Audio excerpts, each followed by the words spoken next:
presente reunião destina-se a discutir as questões relativas ao turismo ferroviário do Estado. Nós gostaríamos de dar as boas-vindas a todas as senhoras, a todos os senhores que representam realmente o nosso turismo, principalmente ligado à parte ferroviária, aos nossos trens turísticos. E gostaria de parabenizar nosso deputado Duílio de Castro, que é o autor do requerimento que deu origem a esta audiência, para tecer suas considerações iniciais. Com a palavra, Vossa Excelência.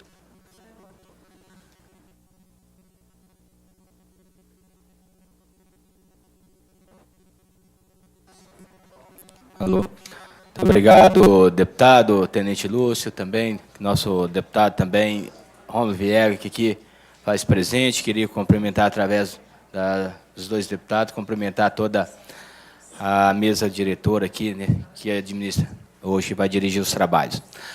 Para a gente é uma alegria muito grande, uma oportunidade muito grande estar aqui nessa tarde. Queria aproveitar e agradecer a presença de todos que vêm aqui hoje para a gente debater e discutir um problema tão sério que eu me considero, por ser um ex-ferroviário, né. Tive a oportunidade de trabalhar 14 anos, né, na rede ferroviária, e nós ficamos muito tristes quando nós assistimos no Brasil, na era das privatizações, o sistema que foi colocado, né, foi imposto pelo governo federal, né, que foi a privatização por sistema de arrendamento da rede ferroviária, né. O parcelamento, né, que eles fizeram no Brasil gerou hoje o sucateamento que está acontecendo no Brasil hoje. Nosso Brasil hoje, felizmente, hoje eu queria discutir, nós vamos discutir a parte turística da malha ferroviária, né, mas nós vamos ainda debater aqui futuramente também, que é a malha de carga, que infelizmente faz com que o Brasil tenha uma das piores prestações, né, de malha ferroviária do mundo, pelo tamanho e extensão territorialmente. Nós temos hoje em torno de menos de 30 mil quilômetros de estrada de ferro, enquanto nós vemos um país, né, mais ou menos da mesma amplitude territorial como os Estados Unidos, tem mais de 500 mil. Isso faz com que a nossa malha ferroviária de carga, né, jogue nas estradas cada vez mais caminhões, cada vez mais escana, né, rebentando o nosso piso, rebentando nossas estradas, ceifando vidas. É o que nós estamos vendo nas estradas hoje, né, cada vez mais pessoas morrendo. Então, em vez de fazermos o transporte pesado via ferrovia, nós estamos fazendo ele, né, que é só o Brasil que faz, que é através, né, de caminhões de Scania. E a gente fala com os verdadeiros trens de ferro nas estradas hoje, que são os bitrens cada vez maiores, né. Mas isso um assunto que eu gostaria de debater também. Nós vamos debater isso na secretaria, na comissão de transporte, e nós vamos fazer isso no momento certo.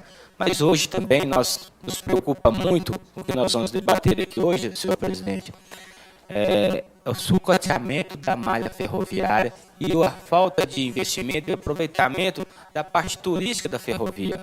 O que nós estamos assistindo hoje é o Brasil, pelo sistema de arrendamento que não foi colocado, ou se foi, não foi cobrado, né, não está sendo cobrado, de que não tem um contrato de preservação das nossas locomotivas, das nossas linhas, dos nossos vagões, das nossas estações ferroviárias, que estão cada vez mais deteriorando pelo tempo. E, infelizmente, o que nós vemos hoje é um verdadeiro sucateamento da malha ferroviária e um mau aproveitamento que nós poderíamos ter, mesmo tendo uma extensão muito pequena da malha ferroviária, ela ainda é muito pouco usada. Talvez dos 28, mais ou menos, mil quilômetros de estrada de ferro que nós temos aí, talvez nós temos aí em torno dos 13 mil que são aproveitados.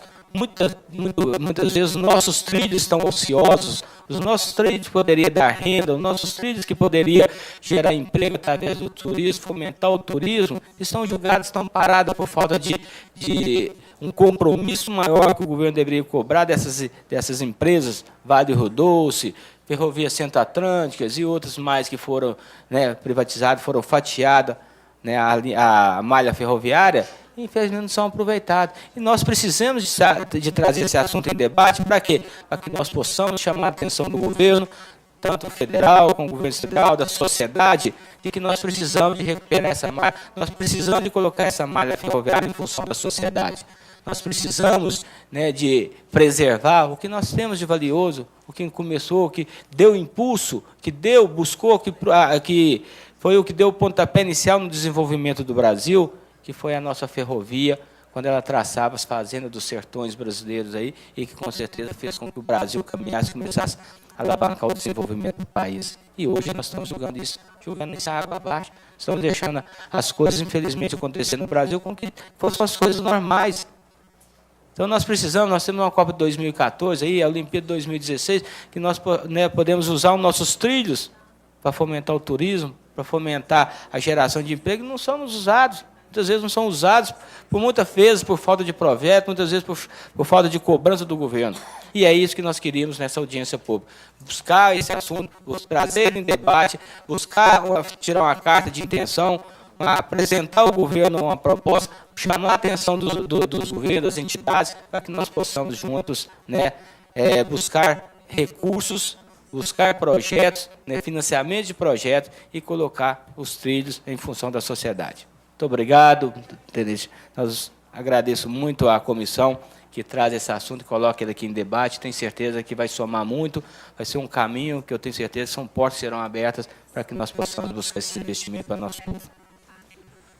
Nós agradecemos as palavras iniciais, nosso companheiro, amigo, deputado, que muito trabalha nessa Casa Legislativa, Duílio de Castro, e que, como autor do requerimento, um assunto tão importante, eu tenho que parabenizar o deputado por sua autenticidade, pela maneira que o senhor trata com respeito à população. Quando o senhor fala que é ferroviário, eu fico muito à vontade, eu sou neto de ferroviário, trabalhou meu avô 40 anos, na antiga Companhia de Mogiana, lá em Uberlândia, no Triângulo Mineiro, em Araguari, e que realmente nós temos um carinho muito especial.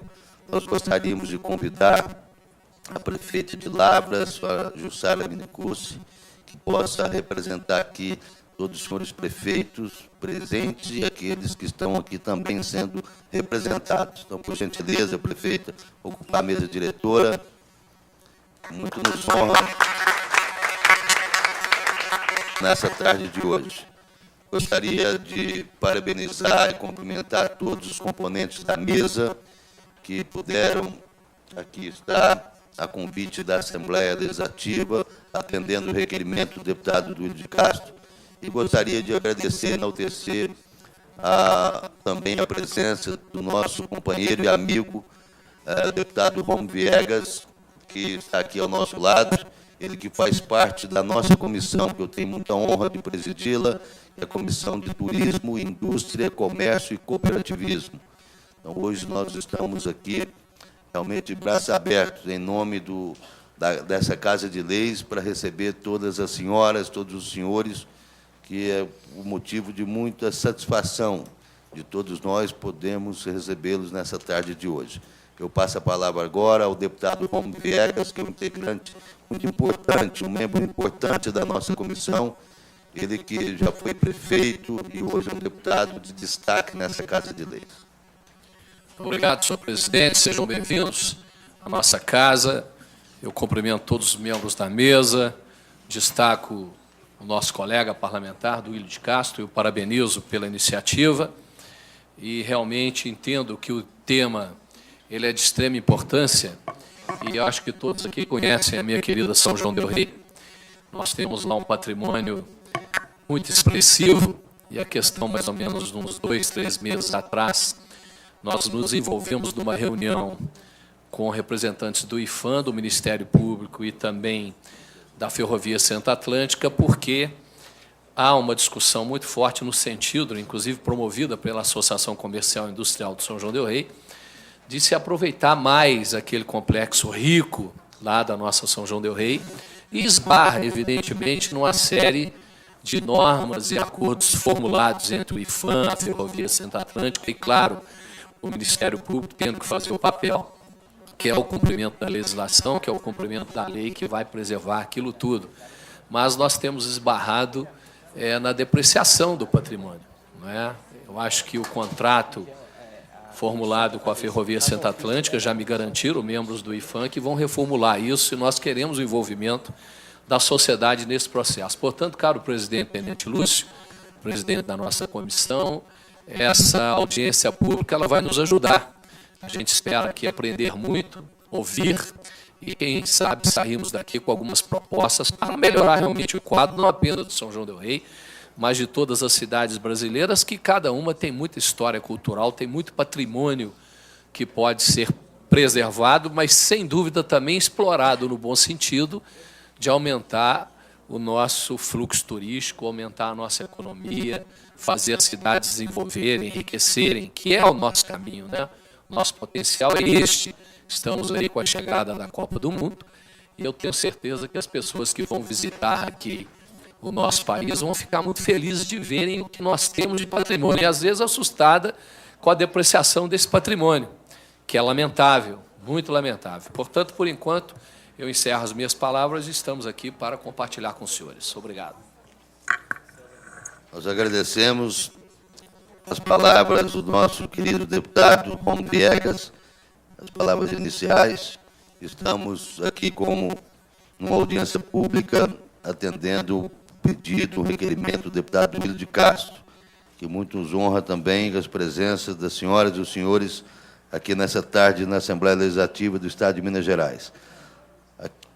Para quem nunca participou de uma audiência pública, nós passamos a palavra para as pessoas da mesa diretora que queiram fazer uso da palavra, e também nós vamos passar a palavra aos integrantes, que, com muito orgulho, são vocês da nossa plateia e que vão poder fazer perguntas ou qualquer tipo de explanação no sentido ou no assunto pertinente a essa audiência pública. Nós vamos passar a palavra agora, com muita honra, ao doutor Marcos Paulo de Souza Miranda, que é o coordenador da Promotoria Estadual de Defesa do Patrimônio Cultural e Turístico de Minas Gerais, da Procuradoria-Geral de Justiça do Estado de Minas Gerais. A palavra, Vossa Excelência.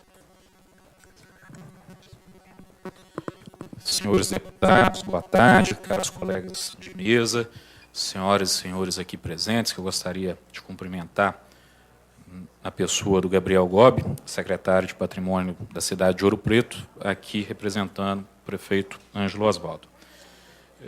Inicialmente ainda, eu gostaria de cumprimentar o deputado Duílio de Castro por essa bela iniciativa, que é de trazer à discussão um tema que é de extrema relevância para o Estado de Minas Gerais, e aqui, no meu modo de entender, num espaço adequado, nesse espaço democrático da Assembleia Legislativa, que é o que diz respeito à preservação do patrimônio cultural ferroviário do nosso Estado. As nossas estatísticas no âmbito do Ministério Público indicam que nós temos aproximadamente 1.500 bens ferroviários abandonados no Estado de Minas Gerais. 1.500 bens. Ou seja, isso implica em quase 2 bens ferroviários abandonados por município. Isso é muito preocupante.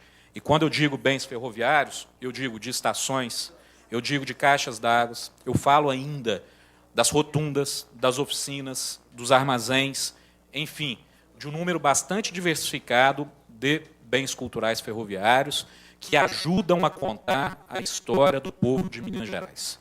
Não são poucos os números que indicam que cidades e vilarejos surgiram exatamente em razão das estações ferroviárias, da chegada do famoso trem de ferro, que faz parte da nossa mineiridade, do nosso modo de ser.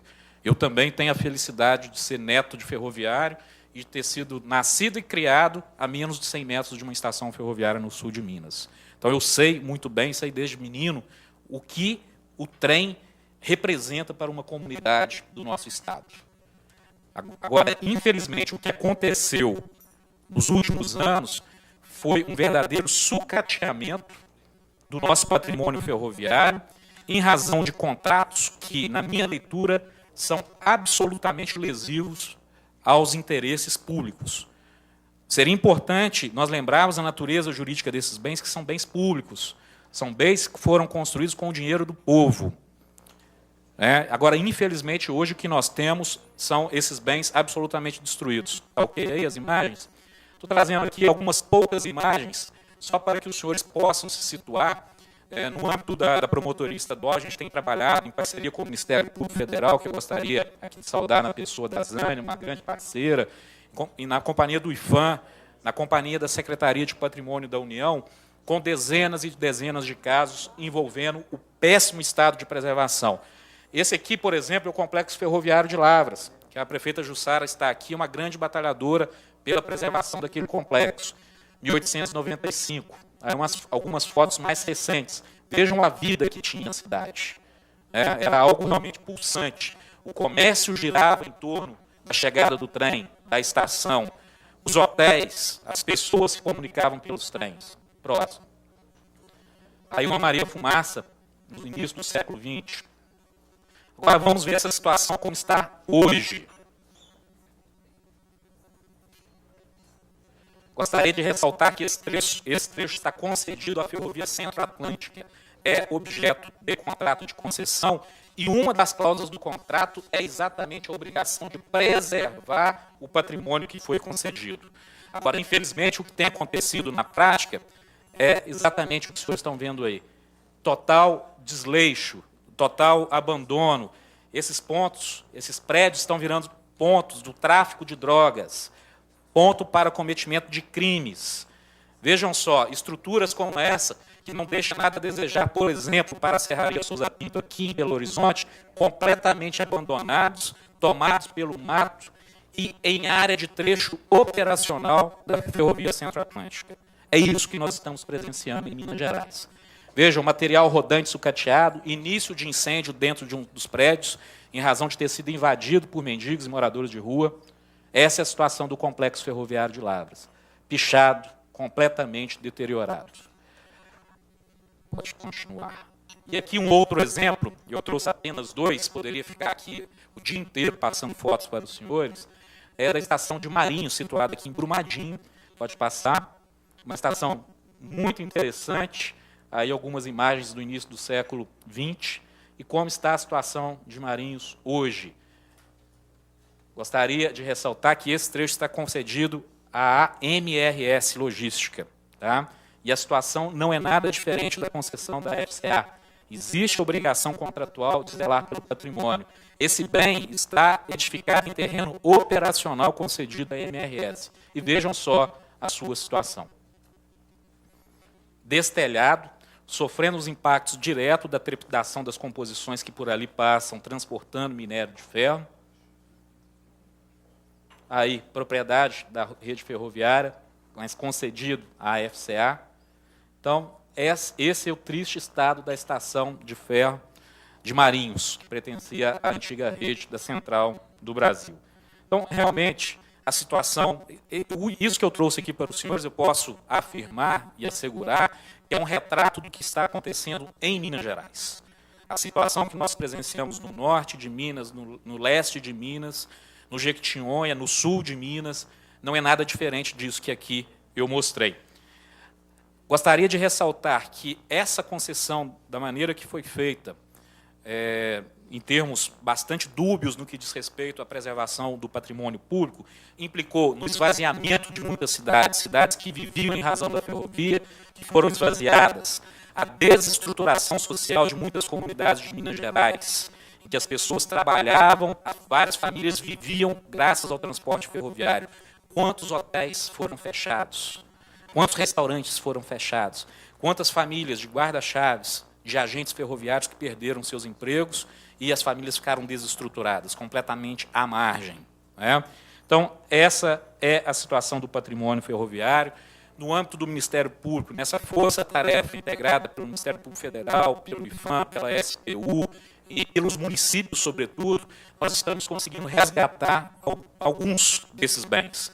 Mas em mais de 3 anos de trabalho conjunto, a doutora Zane está aqui e pode confirmar, creio que nós conseguimos fazer termos de ajuste em relação a uns 30 bens, talvez isso, 30 bens, ou seja, perto do universo de 1.500 A gente está muito distante. Em relação a Lavras, nós já propusemos uma ação civil pública contra a FCA, em razão desse abandono. Em relação a Marinhos, propusemos uma ação civil pública contra a MRS, em razão desse abandono. No caso de Marinhos, a decisão, ganhamos a liminar em primeira instância e foi confirmada pelo Tribunal de Justiça de Minas Gerais, que disse que a concessionária é corresponsável pela preservação desse patrimônio. Então, senhores deputados, fica aqui o meu testemunho de que o patrimônio ferroviário de Minas Gerais está, na sua grande maioria, abandonado, relegado à própria sorte. Infelizmente, essa é uma constatação da nossa lida no dia a dia, nos 853 municípios, nas 297 comarcas em que atuo. E, sinceramente, penso que, para nós mudarmos esse quadro, torna-se necessário uma política pública voltada para a preservação do patrimônio ferroviário de maneira mais abrangente, de maneira mais eficiente. Nós já tivemos em Minas Gerais, e lamentavelmente acabou, e eu digo lamentavelmente mesmo, o programa Trens de Minas, que era coordenado pela Secretaria de Turismo, pela Secretaria de Cultura e pela Secretaria de Obras Públicas. Infelizmente, esse trabalho que começou muito bem, muito forte, fazendo um trabalho de base, de inventário, se perdeu no âmbito do governo. Eu acho que seria fundamental retomar o Trens de Minas, colocar, por exemplo, no Fundo Estadual de Cultura, deixarmos um percentual do FEC, do Fundo Estadual de Cultura, para aplicação na recuperação das estações ferroviárias de Minas Gerais. Nós já temos o reconhecimento pela Lei Estadual 11726, numa proposta do deputado João Leite. O patrimônio ferroviário de Minas Gerais é tratado de maneira diferenciada na nossa Lei Estadual de Política de Patrimônio Cultural. Então, nós temos justificativa jurídica para fazer isso. E, no meu modo de entender, o que eu julgo mais importante, que essa casa, diante do conhecimento desses fatos, que eu tenho certeza que serão corroborados por todos aqueles que aqui se encontram, que dirijam um requerimento da Assembleia Legislativa de Minas Gerais, enquanto representante do povo mineiro, a NTT, a Agência Nacional de Transportes Terrestres, pedindo uma auditoria rigorosa nesses contratos. Os contratos de concessão, principalmente de FCA e de MRS. Porque toda vez que nós instauramos um procedimento para investigar um determinado bem que está em mau estado de conservação, eles já mandam uma resposta padrão para o Ministério Público. Então, estamos devolvendo para a NTT e para o DENIT esse bem. Não nos interessa mais. Ou seja, a leitura que eu faço é de que as concessionárias querem arcar com o bônus decorrente da concessão e querem socializar o ônus. A questão lá de Lavras, para mim, é paradigmática. Fizemos um trabalho de quantas reuniões, prefeita Jussara? Mais de 10, pelo que eu me recordo. E agora o que eles estão querendo? Passar para o município aqueles destroços de patrimônio que chegaram naquele estado em razão da completa omissão. Bem, em linhas gerais, essas são as minhas considerações. Gostaria aqui de agradecer à Assembleia Legislativa pela oportunidade do Ministério Público do Estado de Minas Gerais estar aqui e de colocar a promotoria estadual à inteira disposição dessa casa para outras audiências, para outros encaminhamentos, porque é um assunto que atinge a maior parte dos municípios mineiros. E nós temos um dever mais do que jurídico, um dever ético de preservar esse patrimônio, não só para nós, mas, sobretudo, para aquelas gerações que ainda estão por vir. Muito obrigado.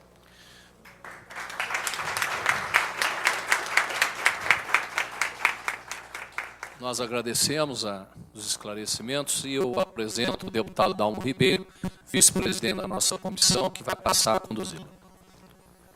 Muito obrigado. Boa tarde a todos. Peço desculpas pelo atraso. Estava na função de secretário ad hoc, lendo várias mensagens do governador que chega a esta Assembleia. Quero manifestar a minha enorme satisfação em presidir esta reunião, audiência pública, que temos como presidente o tenente Lúcio, parabenizando o autor do requerimento, o deputado William de Castro, pela sua lucidez em trazer este importante debate para todos nós e particularmente no seio de nossa comissão. Quero cumprimentar toda a mesa, na pessoa do caríssimo amigo Dr. Marcos Paulo, nosso curador, nosso coordenador do Patrimônio Histórico do Estado de Minas Gerais, e é um prazer muito grande ter todos aqui conosco. Dando prosseguimento aos nossos trabalhos, passaremos a palavra ao Dr. Antônio Pastore, coordenador financeiro do Instituto Uniarte. Muito obrigado, senhor presidente. Queria saudar todos os membros da mesa, os presentes, e agradecer o convite especial formulado pelo doutor Duílio. Uma rápida apresentação da minha parte, Antônio Pastore, eu sou do Instituto Uniarte, eu até passei à mesa rapidamente, um projeto que nós conseguimos aprovação agora na Lei Rouanet, que significa o seguinte, deputado, inclusive ao doutor Marcos, são concertos que serão realizados em estações ferroviárias, 20 estações no Rio de Janeiro e 21 em Minas Gerais, inclusive algumas estações em situação desagradável, cuja finalidade são duas. Primeiro, ou melhor, são três. Primeiro, são promover oficinas de música de flauta e piano com 2 renomados artistas nacionais, com experiência internacional, de graça, para os alunos, pessoas, músicos, moradores dessas comunidades, dessas regiões que tenham interesse em se aperfeiçoar. Ao final da noite haverá um concerto com músicas populares e músicas clássicas. E a terceira finalidade, chamar a atenção da comunidade para a situação desse patrimônio público, que a estação ferroviária, pelos seus relevantes serviços prestados à comunidade, as estações ferroviárias não podem ficar entregues para traficante, para bandido e para consumo de drogas. Eu repito mais uma vez, relevantes serviços prestados ao povo brasileiro. Minas Gerais, então, eu queria até pedir para botar a apresentação, por favor. Eu sou presidente também da Associação Fluminense de Preservação Ferroviária e estou aqui representando o Sávio Neves, uma missão extremamente, para mim, difícil, porque o Sávio, primeiro, ele é mineiro, depois ele é de São João del Rei, ele é da família Neves, e é um ferroviário de verdade, porque ele opera a estrada de ferro Corcovado, é o maior trem turístico do Brasil, no sentido de receita, movimenta mais de 700 mil passageiros ano. É uma receita fantástica e deu a sorte de ter um cenário maravilhoso. Fora disso, em seguida vem um trenzinho de São João del Rei e outros aqui de Minas Gerais, que eu vou falar rapidamente. Mas a importância de Minas Gerais está ali, meus amigos. A rede mineira, no passado, chegou a ter 8.600 quilômetros dentro do estado de Minas Gerais. Tá? Era 23% da malha nacional. Haviam cerca de 700 estações ferroviárias, atendendo 216 municípios, praticamente a metade dos municípios à época, 485. Hoje dobrou, mas como tinha uma média de 3 estações por cada cidade, eu diria que hoje quase todos os municípios mineiros têm ou tiveram uma estação ferroviária. Tá? O próximo, por favor. Aí, as ferrovias do passado, Leopoldina, Dom Pedro, Bahia-Minas, Vitória-Minas. Bahia-Minas, por exemplo, os trilhos foram erradicados totalmente, parte da Mogiana, parte da oeste de Minas, a leste brasileira, sobrou muito pouca coisa. Próximo, por favor. Tá? O que sobrou? A MRS, com cerca de 380 quilômetros em Minas, operando 100%. Tá? A Vitória Minas, da Vale do Rio Doce, está 420 quilômetros dentro de Minas. E a FCA, que não se sabe exatamente quantos quilômetros ela está operando de uma malha em torno de 4.400 quilômetros dentro de Minas Gerais. O próximo, por favor. Tá? Os trens regionais de turismo mineiro, todos vocês conhecem, não há necessidade de se falar muito. O próximo slide, por favor, do Mori. Tá? Eu quero chamar a atenção o seguinte, em 2000, eu trabalhei no BNDES, nós fizemos um estudo sobre os trens regionais. Selecionamos 46 percursos no Brasil em trechos que não estavam sendo utilizados pela concessionária. E essa aí é a parte mineira. Tá? Foram selecionados os seguintes trechos à época, em 2000, tá? No trabalho com o BNDES e a COP. Betim, Sete Lagoas, Uberaba, Araxá, Ouro Preto, Viçosa, Juiz de Fora, Barbacena, Cruzeiro, Varginha, tá? Que foi o mais promissor à época, Uberaba, Araguari. O que aconteceu com isso? Esse projeto não foi à frente. Qual o principal problema, senhor deputado? Não havia material rodante disponível. E essa resposta vai ser respondida pelo nosso colega aqui da Bom Sinal, que vai fazer uma apresentação extremamente interessante sobre o material rodante. O próximo slide, por favor. Tá? Esse estudo foi retomado em 2006. dado o boom que o país começou a ter, chamando a atenção da ferrovia, em função do trem-bala, etc. e tal, e se fez um novo estudo, dessa vez com a Associação Brasileira da Indústria Ferroviária, com a CBF, o BNDES e o CBTU. E se chegou à conclusão, aqui em Minas, de 4 trechos extremamente promissores. E, na época, eu gostaria